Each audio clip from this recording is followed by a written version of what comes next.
ஒரு white colour chart எடுத்துக்கோங்க sir. கீழே கொஞ்சம் கேப் போட்டு கட் பண்ணிக்கணும்.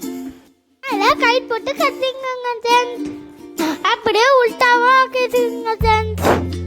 அடிச்சு போட்டுக்கோங்க சார். ஆனால் நீங்கள் மண் கூட போடலாம். அடித்து ஈராக்கலாம் சார். போட்டோன்னே கட்டிடணும். கொஞ்சம் ஊதாவே அரிசி போடுங்க சார். நடுவில் நாட் போட்டுக்கோங்க சார்.